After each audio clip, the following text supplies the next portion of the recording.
주짓수 퍼플벨트는 흔히 중급자의 상징 혹은 벨트 체계의 중간 지점으로 불립니다.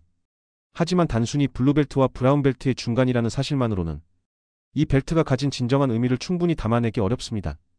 퍼플벨트는 브라질리언 주짓수 수련자로서 본격적으로 기술적, 전략적, 그리고 교육적인 능력을 갖추기 시작하는 단계이자 동시에 가장 어렵고도 도전적인 시기라는 점이 특징입니다. 지금부터 퍼플벨트가 어떤 의미를 지니며 어떤 자격을 갖춰야 하는지, 또 어떠한 부분을 보완하고 준비해야 하는지를 구체적으로 살펴보겠습니다. 먼저 퍼플벨트를 논하려면 주짓수 벨트 체계가 지닌 특수성을 이해해야 합니다. 다른 무도에서 벨트 승급은 단순히 시간이나 대회 성적으로 결정되지 않습니다. 주짓수에서는 개인의 실력, 지도자와의 유대, 주짓수를 대하는 태도, 심지어는 도장 내에서의 대인관계와 품성 역시 승급 고려 요소가 됩니다. 퍼플벨트는 이런 다양한 요소가 종합적으로 만족되어야 주어지는 일종의 자격증 같은 것이며, 내가 주짓수를 좀 더 깊이 이해하고 있으며 가르칠 수도 있다라는 신뢰의 표시이기도 합니다.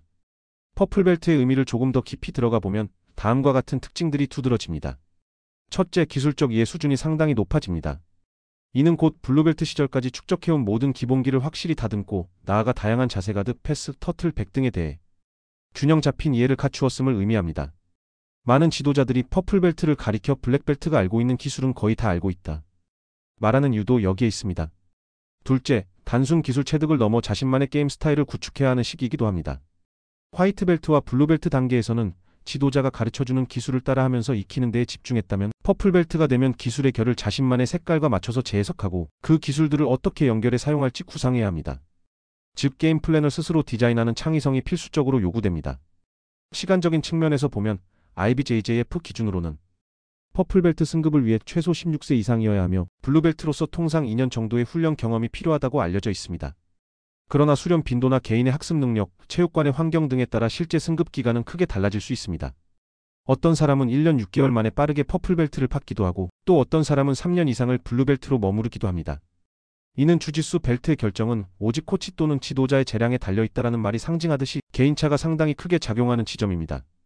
퍼플벨트로서의 역할 또한 눈여겨볼 만합니다. 많은 체육관에서는 퍼플벨트가 되면 초급자, 특히 화이트벨트와 블루벨트 수련생들을 가르치는 일에 좀 더 적극적으로 참여할 것을 기대합니다. 가령 키즈 클래스에서 간단한 기술 지도를 보조한다든지, 일반 클래스에서 인원들이 궁금해하는 부분을 상세히 설명한다든지 하는 식의 세컨드 코치 역할이 가능해집니다. 이 과정에서 퍼플벨트 수련자는 단순히 기술을 익히는 것을 넘어 자신이 알고 있는 기술과 개념을 타인에게 체계적으로 전달하는 방법까지 습득하게 됩니다. 이는 곧 퍼플벨트가 코치이자 리더가 될 준비가 되어 있다는 지표로도 해석될 수 있습니다. 그렇다면 퍼플벨트가 되기 위해서는 어떤 자격을 갖추어야 할까요? 기술적으로는 모든 기본 포지션, 가드게임, 서브미션, 그리고 스윕의 개념을 적어도 어느 정도 본능적으로 사용할 수 있어야 합니다. 예를 들어 화이트벨트나 블루벨트 수련생이 나에게 어떤 공격을 시도하더라도 상대적으로 쉽게 대처하고 상황을 뒤집을 수 있는 능력이 있어야 합니다. 또한 브라운벨트나 블랙벨트와도 경쟁적인 스파링을 해볼 수 있을 만큼 체력과 기술의 복합적인 운용 능력이 요구됩니다.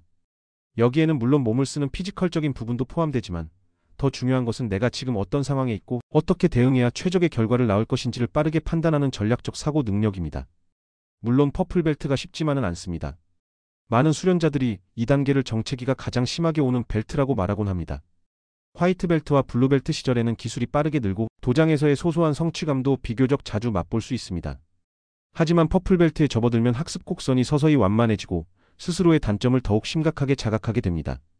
이 기술은 어느 정도 되는데 왜 저 기술은 잘 안 될까?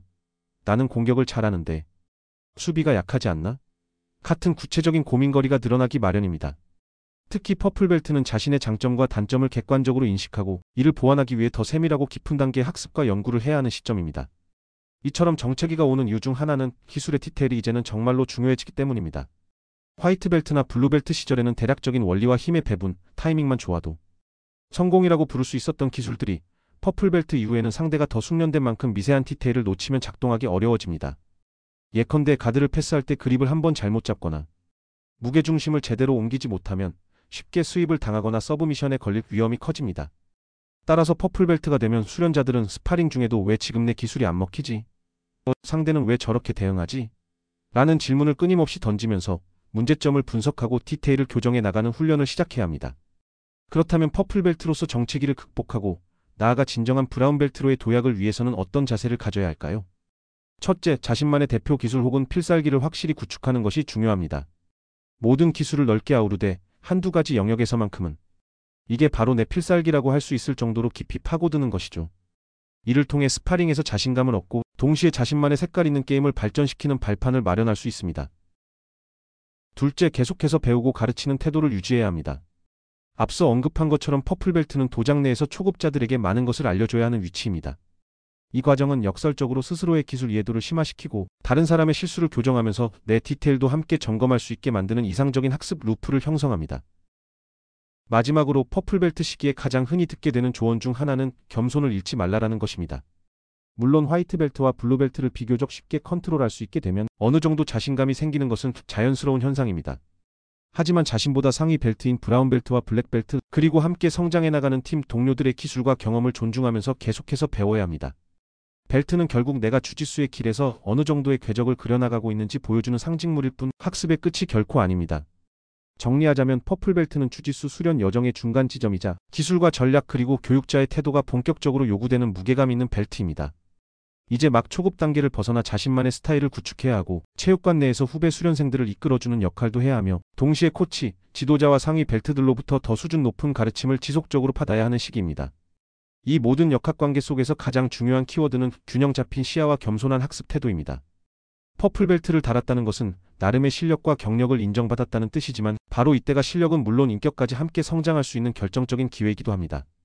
결국 퍼플벨트는 나는 주짓수에 대해 꽤 깊이 이해하고 있으며 더 나은 수련자가 되기 위해 더욱 정교한 훈련을 지속해나갈 준비가 되었다라는 선언과도 같습니다. 지금 이 순간에도 퍼플벨트를 목표로 하는 수많은 수련자가 기술을 연마하고 수많은 퍼플벨트들이 또 다음 단계로 나아가기 위해 구슬땀을 흘리고 있을 것입니다. 만약 당신이 블루벨트로서 퍼플벨트를 준비 중이거나 이미 퍼플벨트로서 정체기 혹은 도전을 경험하고 있다면 나만의 게임 스타일 정립, 디테일에 대한 집요한 탐구, 후배 수련생과의 교류를 통한 역학습을 꾸준히 이어나가길 권합니다. 언젠가 당신이 그려낸 그 노력이 브라운벨트, 더 나아가 블랙벨트로 향하는 길에 탄탄한 밑거름이 되어줄 것입니다. 감사합니다.